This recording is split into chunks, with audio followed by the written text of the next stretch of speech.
Seorang kurir narkoba jaringan internasional SBP tertunduk dan menangis usai ditangkap Satuan Reserse Narkoba Polrestabes Palembang. Pria 36 tahun ini diamankan di rumahnya di Gandus, Palembang. Dalam penangkapan itu, polisi menemukan 1.000 butir pil ekstasi dan 8,35 kg sabu yang disembunyikan di dalam rumahnya.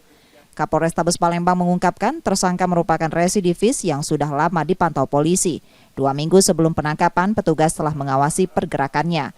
Diketahui tersangka telah menjual 2 kg sabu ke pengedar.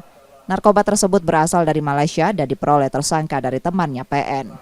Barang bukti tersebut kita dapatkan dalam satu tempat yang tersembunyi di dalam sebuah koper yang sengaja disembunyikan untuk diflabukan kepada kita penegak hukum agar kiranya tidak menyangka bahwasanya dalam tempat yang tersembunyi tersebut terdapat barang-barang yang dilarang maupun yang menjadikan objek daripada Satuan Reserse Narkoba Polres Palembang dalam mengungkap tindak pidana narkotika.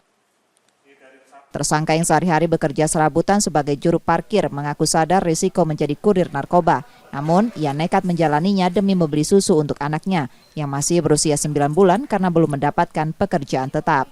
Bahkan, ia menyembunyikan pekerjaan ilegalnya dari sang istri. Itu kok kita tergiur kenapa? Kita nggak kerja? Belum dapat kerja. Belum kerja. Oh, sudah berkeluarga? Punya anak?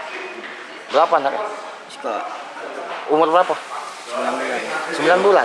Kok nggak berpikir panjang itu kan punya anak, ini kan resikonya, tahu nggak resikonya bawa ini? Ya. Tahu. Oh, kok masih dilakuin? Pepet, Pak. Kepepet. Ekonomi, Pak. Ekonomi. Akibat perbuatannya, tersangka terancam hukuman mati, sementara polisi masih mencari pemasok utama PN yang masih dalam pengejaran. Yudi Kiswanto, Kompas TV, Palembang, Sumatera Selatan.